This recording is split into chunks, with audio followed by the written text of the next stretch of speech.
Hi everybody and welcome to A+ English. I'm Pat. And I'm Mike. So we're looking at this month's time travel article. Roxy and Shia, they are time traveling again. The adventure never stops. That's right. They're always having adventures in time with their time machine. Now, for those of you who don't know, a time machine is not a real machine, but it's something we often find in science fiction stories. And, well, the idea is that a time machine allows you to travel through time. Yeah, and in this case, in kind of through space as well, because they've not just been to the same place at different times. They've visited ancient Rome, the Maya civilization, the dinosaurs. That's right. They've hunted for Bigfoot. They've even been to the future. Wow. So where will they end up this time? I can't possibly guess. Okay, well, let's read through the article and find out. Time travel.Meeting the Victorians. 请在美剧朗读后一起跟着念哦 Let's go! Roxy and Shia arrive somewhere new in their time machine.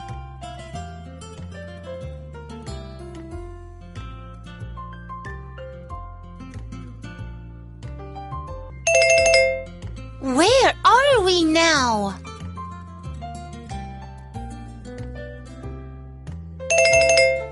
now?I know that big clock tower.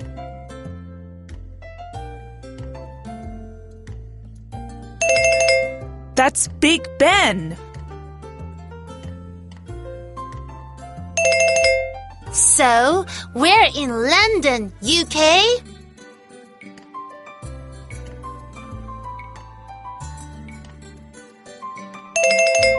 Yes, but we're still in the past.Look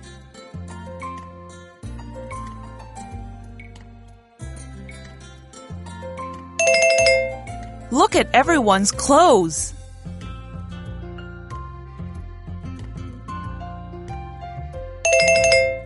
The women all have long, beautiful dresses with bustles.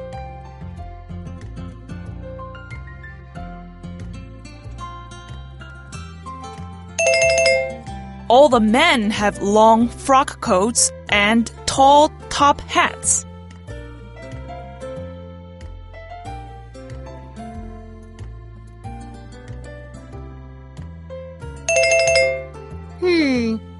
what part of history are we in?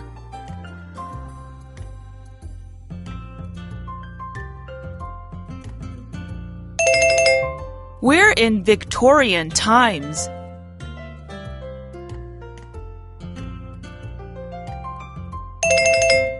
Excuse me, young man.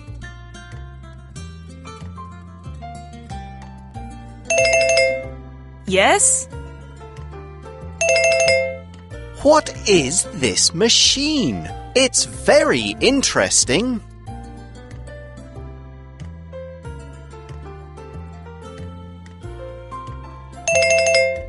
It's a time machine.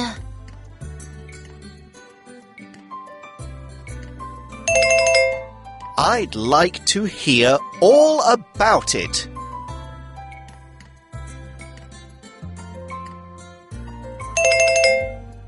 I treat you to afternoon tea?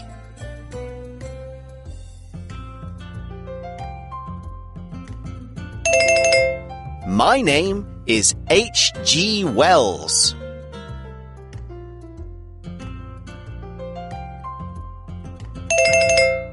Sure, thanks.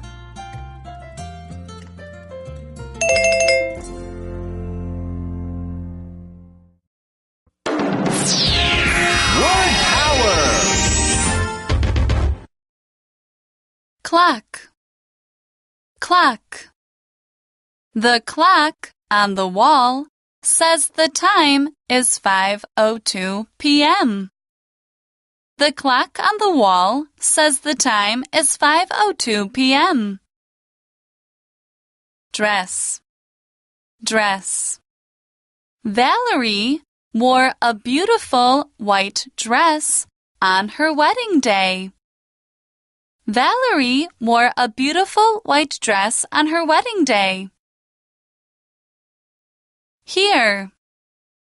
Hear. Hear, heard, heard.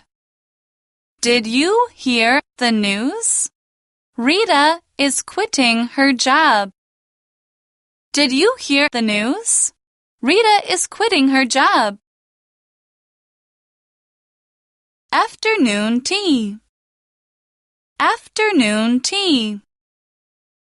We had a pot of tea and some cakes for our afternoon tea. We had a pot of tea and some cakes for our afternoon tea. Okay, so we begin, as we usually do, with a little bit of description. Roxy and Shia arrive somewhere new in their time machine. That's usually how their adventures begin. That's right. Let's find out where and when they are by checking out the dialogue. Roxy's the first to speak, and Roxy asks a very good question. Where are we now? Looking around, I guess it's not easy to guess. So, do they see anything that might help them guess where they are now? They do indeed. Shia says, I know that big clock tower. Okay, he's seen something. He thinks that looks familiar. It's a big clock tower. Now, let's look at the word clock first. It's our first word power word for today. It's a noun, and it's spelled C-L-O-C-K, clock. And a clock is an instrument that shows what time it is. And you normally have these inside a room or possibly outside on buildings, in which case they're much bigger because people who are down below or driving past will need to see them. A clock in your house is going to be much smaller. A clock outside is going to be bigger. This one, we know it's a big clock tower. So our word power example sentence is, the clock on the wall says the time is 5:02 p.m. The clock on the wall says the time is 5:02 p.m. So that's just after 5 o'clock in the evening, afternoon, somewhere in between. So this clock is on a tower. That's right. And a tower is a kind of building. It's a very tall building, usually not very wide, so it's kind of a thin, tall building. And towers are often found on castles or on walls that were built in the old days to protect buildings or protect whole cities, I should say.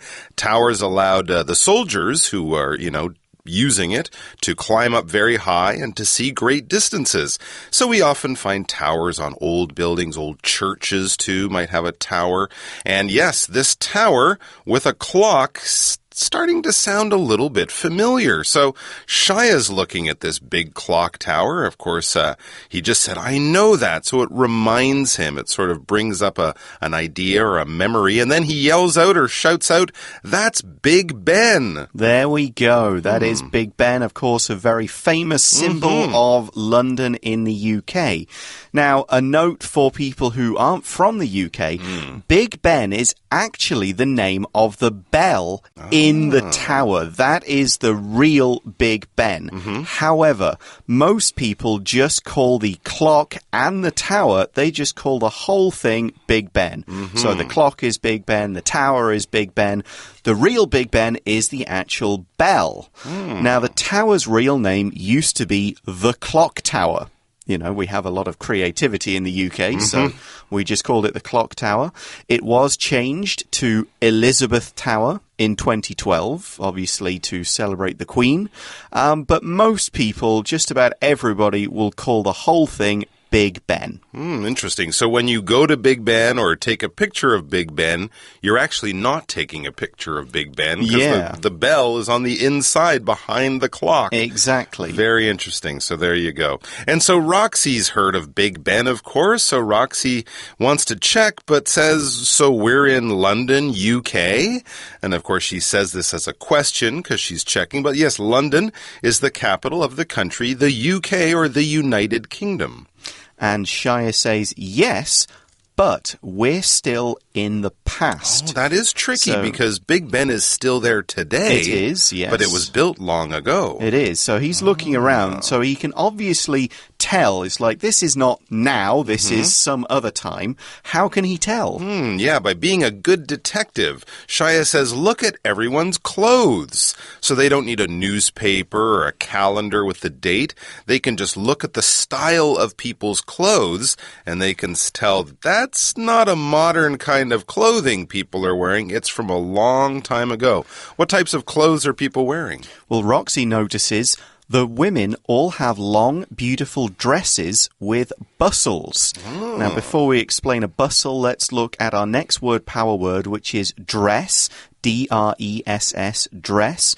This, of course, is a piece of women's clothing that's made in one piece and covers the body down to the legs. Now, sometimes it could reach below the knees or all the way to the ankles. We know that these are long dresses, long, beautiful ones. Here's another example. Valerie wore a beautiful white dress on her wedding day. Valerie wore a beautiful white dress on her wedding day. Now, these ones have bustles. Now, you will be able to see some pictures in our A+ magazine this month to show what kind of clothes they're wearing.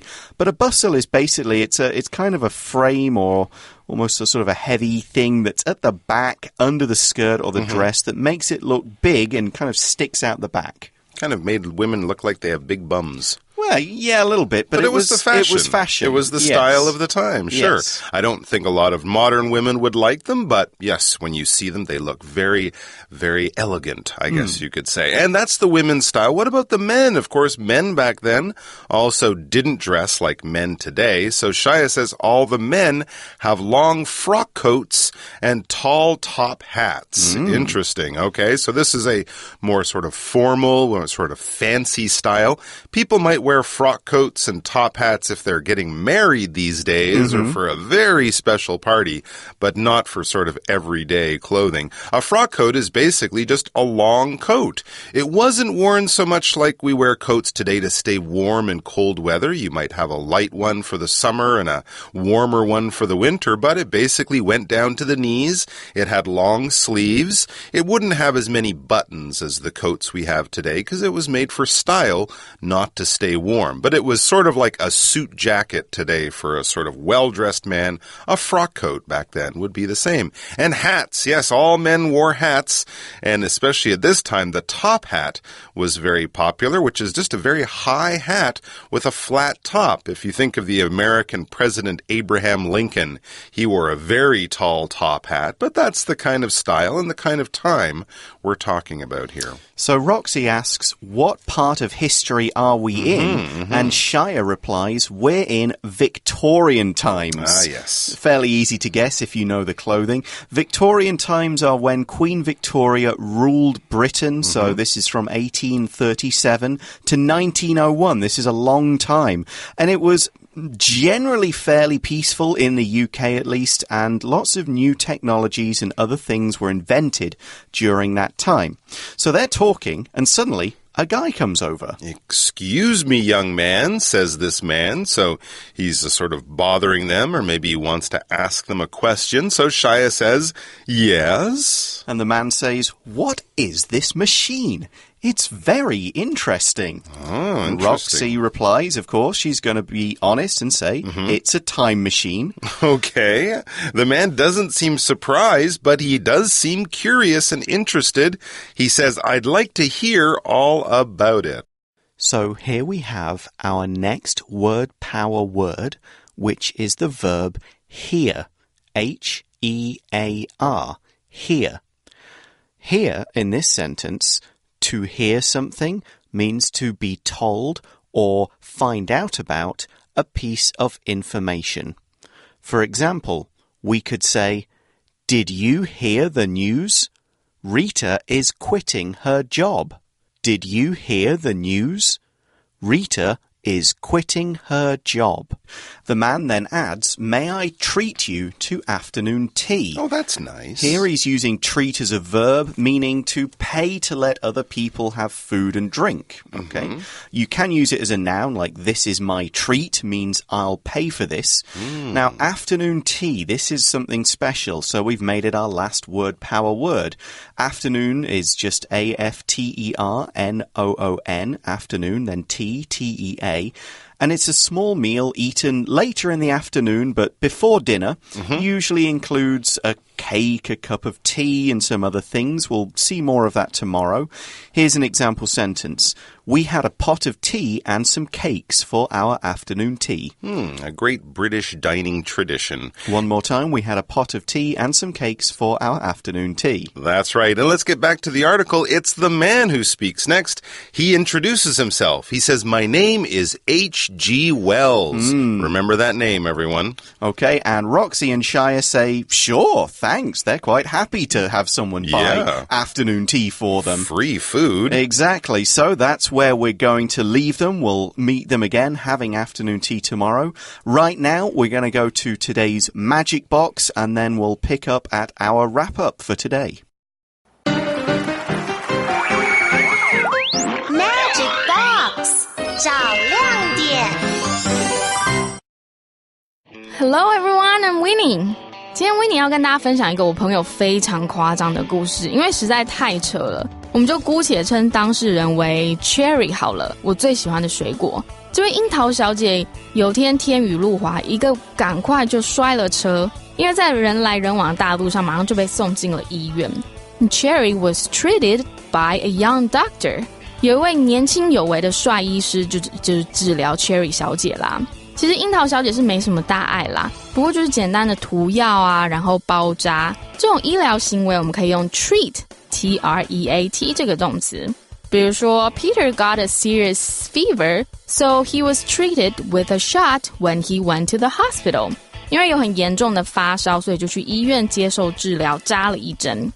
好啦，回到樱桃小姐的故事，本来帅医生就说简单包扎就可以回家了，但 Cherry thought she wasn't treated fairly. She thought the doctor didn't treat her well enough. Treat 在这里不是指医治，而是对待的意思。樱桃小姐就抗议说她觉得她遭到不公平的对待。比如你可以说 We treat our dog Sam like part of our family. 看待我们家狗狗山姆就如家庭的一份子，就是对待的意思啦。所以樱桃小姐觉得医生待她不够好，简单包扎就想送客，虽然她真的是没什么大碍啦。樱桃小姐其实就只是想争取与这个年轻有为的帅医师多点相处时间，所以樱桃小姐就说 I think you need to treat my problem more seriously. 所以我们又发现 treat 还有处理的意思。樱桃小姐对帅医师说我认为你应该再更谨慎地处理我的问题。哇，听到这里是不是都为樱桃小姐感到非常尴尬？都已经这么尴尬，我实在不敢想象这故事怎么结尾。但这时候帅医生进来说 How about I treat you to coffee later? 帅医生说不然我等等请你喝一杯咖啡如何？尖叫。Treat 还有一个很常见的意思，就是平常我们常讲请客treat somebody to something. 比如说母亲节的时候 We treated our mother to a nice spa visit. 母亲节的时候呢，请妈妈去做 spa. 所以这就是这个樱桃小姐莫名其妙被搭讪的故事啦。最后我们来个简单的英翻中小测验啦，看大家有没有记起来 treat 的各种意思。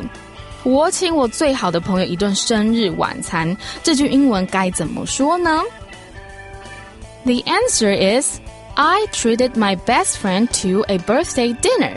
你答对了吗？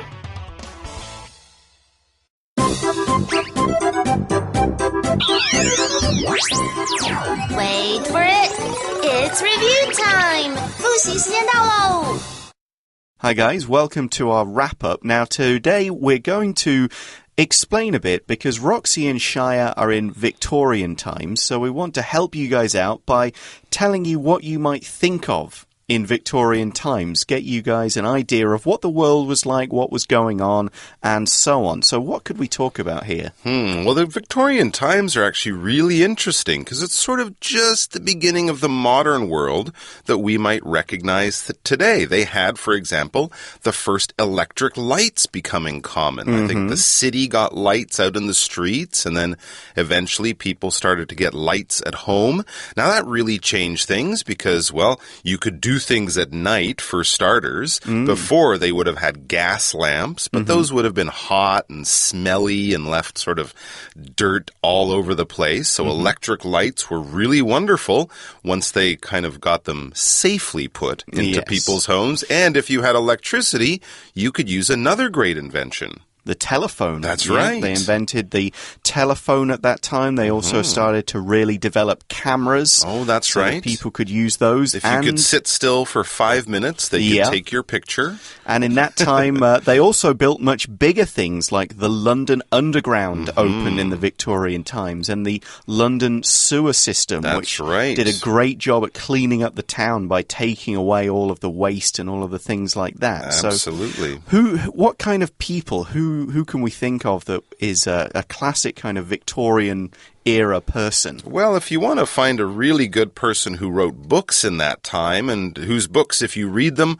will give you a really good feeling of Victorian times, especially in London, would be a guy named Charles Dickens, who wrote Oliver Twist and Great Expectations and A Tale of Two Cities, many, many other great books that all have a good feeling of that historical time. Yeah, we've also got people like Florence Nightingale, who was a famous nurse and helped make a lot of changes.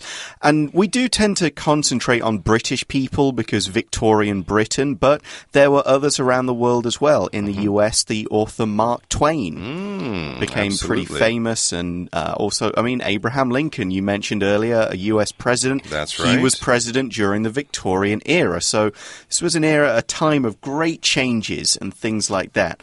Now, what a lot of people remember is the literature and some of the characters who started to appear in the Victorian era from writers. That's right. Sherlock Holmes, who many of you might know from television, actually started off back in Victorian times, created by Arthur Conan Doyle. And he also wore top hats and frock coats. So he's different from the Holmes you might know, the modern guy who's got a cell phone and a nice coat, but not a frock coat. But Sherlock Holmes was solving mysteries in London in the storybooks back then. Yeah, there are also famous monsters like Dracula and Frankenstein. They started to appear in that time as well. Okay, so that's given you guys an idea of the Victorian age. We'll mention some more of that tomorrow when we look at afternoon tea. Right now, it's time for us to say goodbye. See you tomorrow. Time travel. Meeting the Victorians. Roxy and Shia arrived somewhere new in their time machine. Where are we now? I know that big clock tower. That's Big Ben. So, we're in London, UK? Yes, but we're still in the past. Look at everyone's clothes. The women all have long, beautiful dresses with bustles. All the men have long frock coats and tall top hats. So what part of history are we in? We're in Victorian times. Excuse me, young man. Yes? What is this machine? It's very interesting. It's a time machine. I'd like to hear all about it. May I treat you to afternoon tea? My name is H.G. Wells. Sure, thanks. Clock. Clock. The clock on the wall says the time is 5:02 p.m. The clock on the wall says the time is 5:02 p.m. Dress. Dress. Valerie wore a beautiful white dress on her wedding day. Valerie wore a beautiful white dress on her wedding day. Hear. Hear. Hear, heard, heard. Did you hear the news? Rita is quitting her job. Did you hear the news? Rita is quitting her job. Afternoon tea. afternoon tea. We had a pot of tea and some cakes for our afternoon tea. We had a pot of tea and some cakes for our afternoon tea.